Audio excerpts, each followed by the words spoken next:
ये कानून आया उसके बाद क्या हुआ? हाँ, तो मतलब टीवी पे बहुत ज़ोरों-शोरों से चलता था और मेरे घर के लोग बड़े इंटरेस्ट लेके देखते थे, क्योंकि जब संसद में ये बातें चलती थीं और न्यूज़ में दिखाते थे, तो सब लोग इंटरेस्ट से देखते थे क्या होने वाला है, और मैं भी देखती थी।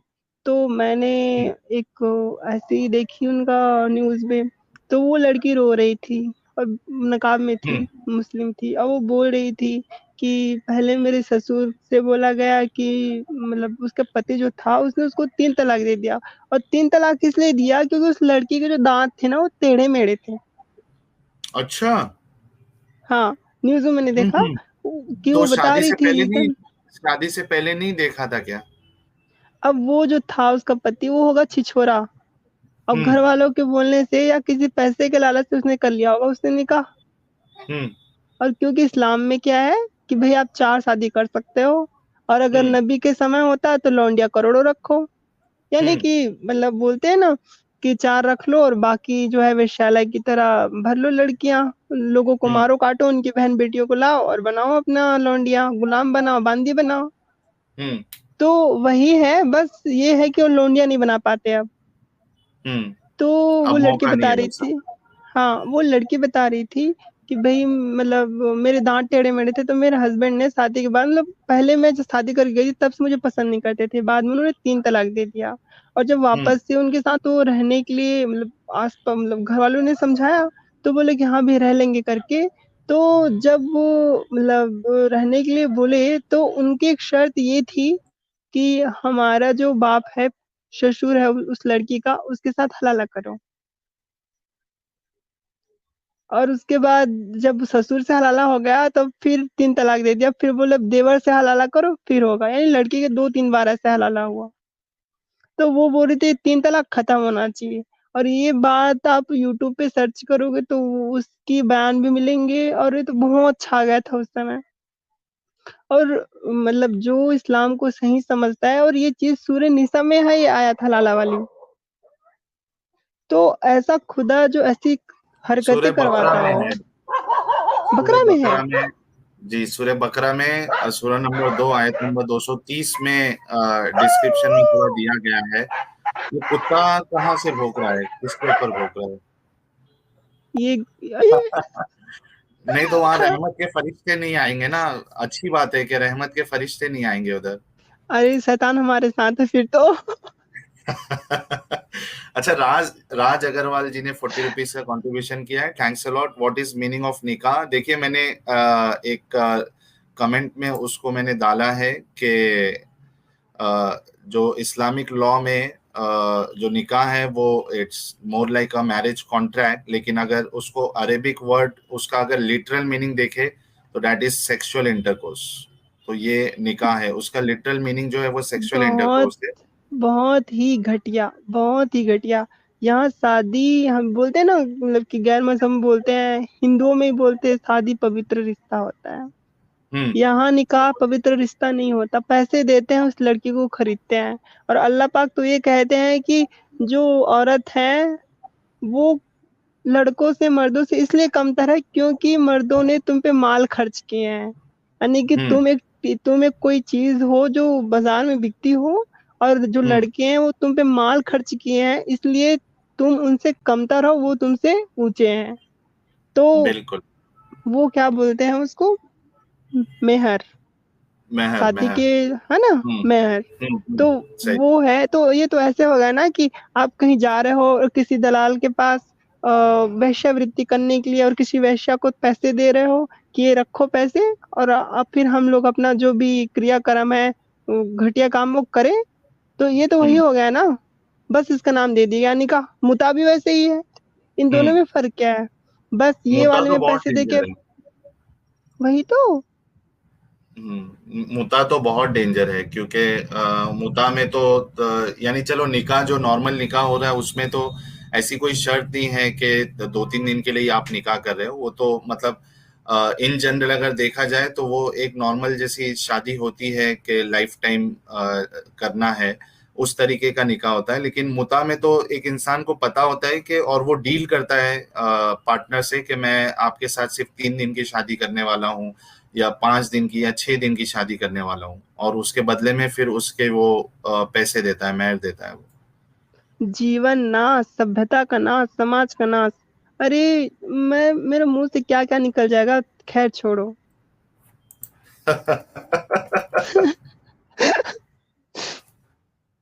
अच्छा, इसमें ये आर्यन सिंह जी कह रहे हैं कि हलाला में सेक्स भी होता है ना, जरा स्पष्ट हाँ या ना में बताएं। बिल्कुल, उसकी कंडीशन ये है कि अगर आप यानी आपका डिवोर्स हो गया है अपने वाइफ के साथ, ठीक है, तीसरी बार वाला जो डिवोर्स होता है, अगर वो हो चुका है तो उसके बाद अगर उसको दोबारा अपने पहले वाले शौहर के पास आना है तो उसको किसी और से निकाह करना पड़ेगा, और उसके बाद उसके साथ सेक्स भी होना जरूरी है। उसके बाद अगर वो तलाक देता है तो फिर ये अपने पहले शौहर के पास वापस आ सकती है। तो इंटरकोर्स जो है, सेक्सुअल इंटरकोर्स, ये कंपलसरी है। राज अग्रवाल जी पूछ रहे हैं महर क्या है। महर वही है जो अभी यास्मीन जी ने बताया है कि आप जब निकाह करते हो तो एक अमाउंट फिक्स होती है। आजकल तो अमाउंट चलता है, वरना उसमें सोना भी हो सकता है कि आप म्यूचुअली एक रकम या कोई चीज तय करते हो कि ठीक है 10,000 रुपया महर है या 10 तोला सोना है निकाह करने के लिए, तो इस तरीके से महर तय किया जाता है। राज अग्रवाल जी, यास्मीन तुम पे रखो दुरूदो सलाम थी। 3 तलाक का जो मसला हाँ, न्यूज चैनल में चल रहा था, आप ये देख रही थी, उसके बाद क्या हुआ फिर आपके साथ? तो एक हृदय को बहुत ठेस पहुंची कि ये किस प्रकार का दृश्य है, किस प्रकार का व्यवहार है, महिलाओं के साथ ये क्या हो रहा है। और हम लोग क्या होता है जीवन में, हम लोग कोई भी चीज देखते हैं तो तुरंत उस पर रिएक्ट नहीं करते, अर्थात कि तुरंत उस पर वो नहीं करते। वो धीरे धीरे हमारे हृदय में वो इकट्ठा होता रहता है, और एक समय ऐसा आता है जब वो चीज पूर्ण रूप से विकसित हो जाती है, भर जाती है, तब वो फूट जाती है। यानी कि जैसे गुब्बारे में हवा भरते रहो, और एक समय के बाद उसमें हवा जाने का वो नहीं रहेगा, तो वो गुब्बारा फट जाता है। वैसे ही बहुत सारी अच्छाइयाँ मुझे पता थी इस्लाम की, लेकिन अब समय था, अब ये नेचुरली अल्लाह पाक की मेहर से कि धीरे-धीरे मुझे इस्लाम की बुराइयाँ पता चलने लगी। अब वो मैं पहला बुराई पता चलती तो उसको इग्नोर करती, लेकिन वो दिल में था। दूसरा पता चलता उसको इग्नोर करती, वो भी दिल में था। ऐसे-ऐसे करके सारी चीज़ें इकट्ठा होती गई, और उसके बाद जब मैं 11th में चली गई और उसके बाद मैंने मतलब जो साइंस होता है, विज्ञान होता है, उसके नज़रिए से इस्लाम को देखा। तो मानवीय गुण तो पहले से मेरे आँखों के सामने से वो हट गया था इस्लाम का। उसके जो व्यवहार, आचार, विचार हैं, और फिर मुझे हिस्ट्री पता चली इस्लाम की कि इस्लाम कैसे फैला, और हमारे देश में जिस तरह से इस्लाम फैला है ना, मतलब कोई ऐसा इंसान हो जो भावुक हो तो उसकी आँखों से लहू के आँसू निकले। ऐसा इस्लाम फैला है भारत में। ऐसे जी। मतलब भयानक तरीके से इस्लाम को फैलाया गया है, औरतों हम्म। की इज्जत लूट के, बच्चों का हम्म। कत्ल करके, मर्डर करके ऐसे इस्लाम को फैलाया गया है। तो ऐसी जब चीजें मुझे पता चली, और विज्ञान के ताल्लुक से न इसमें कुछ ज्ञान है, न विज्ञान है, न शिष्टाचार है, न मानवता है, कोई भी ऐसी चीज जिसके लिए कोई धर्म बोल सकते कि हाँ भाई ये धर्म है, ये जो है खुदा का भेजा हुआ कोई मार्ग है, कोई रास्ता है, ऐसा बोले तो ऐसा कुछ भी चीज इस्लाम में नहीं आता, कुछ भी, एक चीज भी। अभी मेरी एक डिबेट हो रही थी कुछ दिन पहले, तो मैंने उन मौलवी साहब से पूछा था कि मुझे एक ऐसी चीज बता दीजिए इस्लाम में जिससे मानव जाति को फायदा हुआ हो। आप यकीन नहीं मानोगे, वो लंबी भाषण करता रहा, लेकिन एक ऐसी चीज नहीं बता सका जिससे इस्लाम की दी हुई उस चीज से इंसानियत को फायदा हुआ। और हम्म। करोड़ों चीज मैं ऐसे गिना सकती हूँ जिससे इस्लाम की वजह से पूरी दुनिया बर्बाद है। और आज देख सकते हो तालिबान की वजह से लोग कैसे रो रहे हैं, वो लोग उसी उसी इस्लाम को फॉलो करते हैं। बिल्कुल। अच्छा, ये राज अग्रवाल जी कह रहे हैं यास्मीन जी कि आपकी हिंदी बहुत अच्छी है, उर्दू से अच्छी है। जिस तरीके से धन्यवाद। आप जो वर्णन क्या कहेंगे उसको, अल्फाज आप यूज कर रही हैं, शब्दों तो का उससे उच्चारण। शब्दों का जो उच्चारण आप कर रही हैं, बिल्कुल ऐसा एकदम ऐसा लग रहा है कि एकदम हाई लेवल कोई शायर नहीं, क्या कहते हैं उसको, कवि के साथ हम ये अरे सेशन बस कर रहे हैं। करो। बिल्कुल, आप कंटिन्यू करिए, बहुत अच्छा लग रहा है आपकी बातें सुन के। नहीं, अल्फा इतनी सेंटोरी जी तारीफें ने मत वन करो। डॉलर का नहीं, अगर आप तारीफ के लायक है तो फिर तारीफ भी होती जाएगी, इसमें कोई शक नहीं है। अल्फा सेंटोरी जी ने $1 का कंट्रीब्यूशन किया, थैंक्स अ लॉट। और नीरज सिंह जी, बहुत बहुत पहले तो आपका स्वागत है नीरज जी। अ, आबादी कम की है बस, नीरज सिंह जी कह रहे हैं आबादी कम की है। नीरज जी, किस आबादी के बारे में आप बात कर रहे थे, जरा नॉर्मल कमेंट में बता दीजिएगा। यास्मीन जी आप कंटिन्यू करिए, फिर उसका क्या हुआ।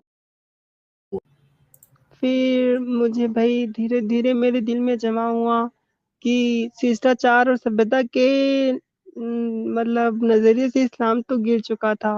अब ज्ञान विज्ञान के स्थिति से भी गिर गया था। बहुत सारे ऐसे आते हैं जो साइंस की मतलब मर्डर कर देते हैं। और मिसाल के हिस्ट्री भी तौर पे। मिसाल के तौर पे वही पुराना वाला ले लो तो अब सबको पता चल गया होगा। पहाड़ वाली बात ले लो, आसमान हम्म। वाली बात ले लो, है ना? हम्म। तो हम्म। ऐसे ही आते हैं, अरे भाई 6वीं क्लास का बच्चे को पता है सारा कुछ। और ये अल्लाह बन के खुद 7वें आसमान में बैठा है, इसको पता नहीं पहाड़ कैसे बनते हैं। एक एक ना मतलब वो मौलवी से मेरी बात हुई थी। हम्म। तो मैंने उनसे बोला कि अल्लाह पाक ने पहाड़ को गाड़ दिया है, तो इसको साबित करो। तो वो ये बोलने लगा कि अल्लाह मतलब क्योंकि वो है हदीस है उसमें आता है कि जब ज़मीन अल्लाह पाक ने बनाई तब वो हिलने लग रही थी, डामाडोल हो रही थी क्योंकि वो पानी के ऊपर था। तो अल्लाह पाक ने हम्म। पहाड़ बनाया और उसमें गाड़ दिए ताकि वो ना हिले नहीं। तो ऐसा उसने बोला मुझसे। तो मैंने कहा कि आप मुझे बताइए सबूत के साथ कि मतलब पहाड़ बनते हैं तो क्या सच में ऐसे बनते हैं? तो बोला हाँ। तो मैंने बोला कि माउंट एवरेस्ट जो है वो हर साल कुछ नैनो मतलब बहुत नैनो मतलब सेंटीमीटर बढ़ रहे हैं। हम्म। तो अगर अल्लाह पाक ने पहाड़ को गाड़े थे तो वो बढ़ क्यों रहा है? नीचे से बढ़ हम्म। रहा है ना वो, और गाड़ने का मतलब ऊपर से होता है। तो फिर उसके पास जवाब सही। था नहीं। और फिर मैंने उसको उनको बताया। और ये बात मुझे भी नहीं पता थी कि पहाड़ कैसे बनते हैं। मैंने एक वो जियोग्राफी क्या बोलते हैं उसको, भूगोल भूगोल शास्त्री की मेरी एक दोस्त थी। तो उनसे मैंने पूछा था कि पहाड़ कैसे बनते हैं, तो उन्होंने मुझे डिटेल से ना मतलब फ़ोटो खींच के दिया था अपने बुक की। तो उसमें मैंने पढ़ा था, बाद में मैंने यूट्यूब पे ही सर्च किया था कि टेक्टोनिक प्लेट्स के आपस में टकराने से उभार पैदा होता है और हम्म। उससे पहाड़ बनते हैं। और पहाड़ कई तरह के होते हैं और कई प्रकार से बनते हैं, लेकिन कोई भी पहाड़ ऊपर से आके ऐसे ज़मीन में नहीं धँसा हुआ है। अच्छा, ये नीरज सिंह जी ने वो जो सुपर चैट भेजा था उसका क्लेरिफिकेशन दिया है, जो आपने कहा था ना कि लोगों को मारा गया, जिस तरीके से फैलाया इस्लाम में, तो नीरज जी यही कह रहे थे कि इस्लाम ने लोगों को मार के आबादी कम की है। और दूसरा, रेखा कुमारी जी हमारी चैनल की मेंबर बनी है, बहुत बहुत बहुत शुक्रिया रेखा कुमारी जी इस चैनल को सपोर्ट करने के लिए और इस चैनल की मेंबर बनने के लिए। तो मतलब इस्लाम मेरे सामने पूरी तरह से नग्न हो चुका था। लेकिन फिर भी हृदय में एक भय था कि हो सकता है कि अल्लाह पाक रियल में हुए हैं और मुझे फिर वो फिर जहन्नम में डाल दिए तो क्या होगा? तो एक भय होता है, कोई भी धार्मिक इंसान होता है जिसके मन हृदय में खुदा का, ईश्वर का, अल्लाह का कई भावना होती है, तो वो ये सोचता है कि भई हाँ, अगर सच में हुआ तब तो मेरा कबाड़ा हो जाएगा। तो एक तरह से भयभीत होता है। वही भय मुझे कुछ सालों तक रहा। और उसके बाद समय के साथ-साथ मेरे मन में दृढ़ता आई कि नहीं, ऐसे बेवकूफ़ाना क्या बातें करने आई? वाला दृढ़ता, अच्छा, दृढ़ता, हाँ ठीक है। मजबूती मजबूती। ठीक है। तो मेरे मन में मजबूती आई, दृढ़ता आई कि हाँ भई, जो ऐसी जाहिलों वाली बात कर सकता है, वो दुनिया कैसे बना सकता है? हुँ। मतलब मतलब अब मैं क्या बताऊँ कि खुद सोचो आप, जिसको ना पहाड़ का पता, नदी का पता, ना आसमान का पता, ना दुनियादारी का पता, कुछ भी नहीं पता है, वो दुनिया बना सकता है क्या? हुँ, किसी सही। एक कुम्हार से जो मटका बनाता हो, उससे पूछो हुँ, भाई कि आप मटके कैसे बनाते हो? वो बहुत हुँ, बढ़िया तरीके से बताएगा कि मिट्टी को गूँथते हैं, चाक पे रखते हैं, गोल बनाते हैं, भट्टी में गरम करते हैं, फिर मटका बनता है, उससे ठंडी-ठंडी पानी पीते हैं। हुँ, क्योंकि वो बिल्कुल। असल में कुम्हार है तो बढ़िया तरीके से वो प्रोसेस बता सकता है। अब कोई झूठा इंसान है उससे पूछो वो अपने आप को कुम्हार बोलता होगा। हम बोले कि भई आप मटका कैसे बनाते हो? वो बोले हम लकड़ी के बनाते हैं, उसमें छेद कर देते हैं, पानी डालते हैं, फिर ठंडा पानी पियो। हाँ। बड़ी ज़बरदस्त मिसाल दी है आपने। वैसे ही अल्लाह है। जी। ज़मीन के हुँ, बारे में बोलेंगे फ्लैट है, यानी कि हुँ, ऐसे बिछी हुई है। आसमान के बोले तो हम तो दर्जे बनाए हुए हैं। हुँ, पहाड़ों को बोले हमने गाड़े हुए हैं। तो ये वही हुँ। झूठा कुम्हार है जो लकड़ी का मटका बना के छेद करके ठंडा पानी पी रहा है। अच्छा, 2 चीज़ें यास्मीन जी, इससे पहले कि आप आगे बढ़ें, यास्मीन जी का चैनल यास्मीन जी जो यानी तर्क देकर बहुत ही सिंपल वे में समझाना चाह रही हैं, वो बिल्कुल आउटस्टैंडिंग है दोस्तों। तो मैं आपसे रिक्वेस्ट करना चाहता हूँ फिर से कि यास्मीन जी का चैनल मैंने कमेंट में पिन किया है।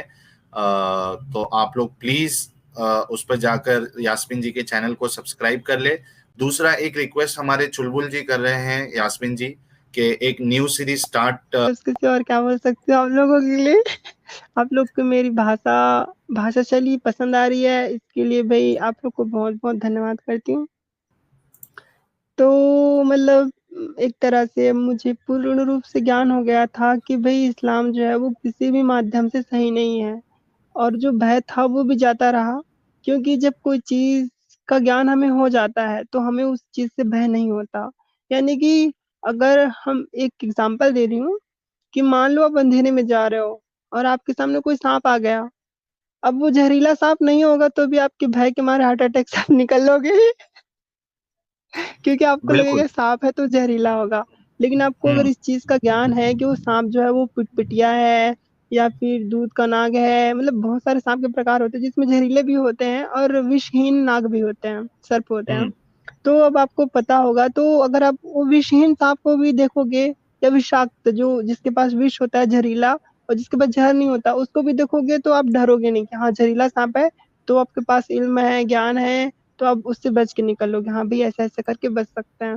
और अगर हुँ, ज़हरहीन है, विषहीन है, तो आप उससे डरोगे नहीं कि हाँ, भई ये तो कुछ नहीं करेगा, तो उसके आगे से निकल लोगे।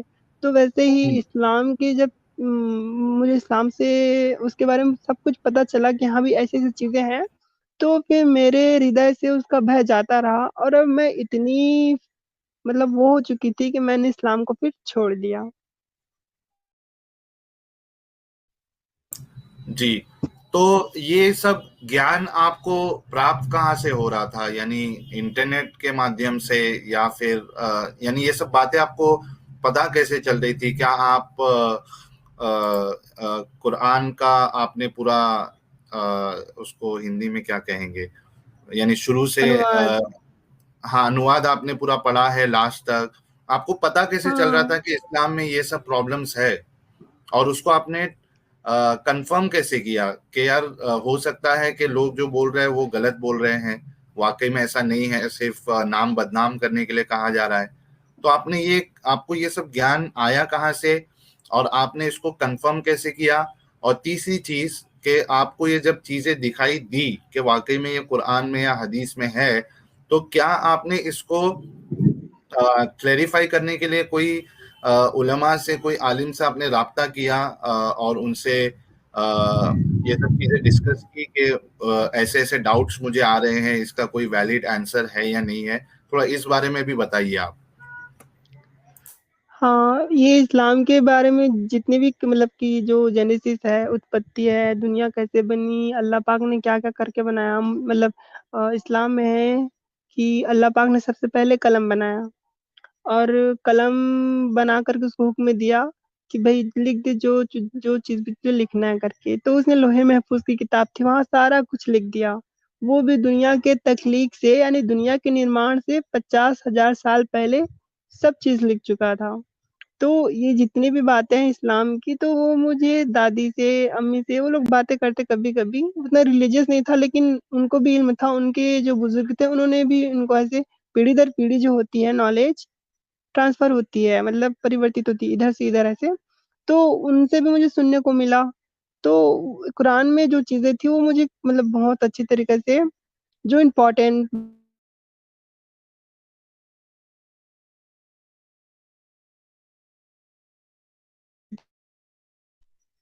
जो सबसे अच्छा माध्यम था यूट्यूब। यूट्यूब सबसे अच्छा माध्यम था जिसने मुझे बहुत अच्छे तरीके से इस चीज़ के लिए संतुष्ट किया और उस समय ज़्यादा एक्स मुस्लिम नहीं थे, कुछ थे और वो बहुत ही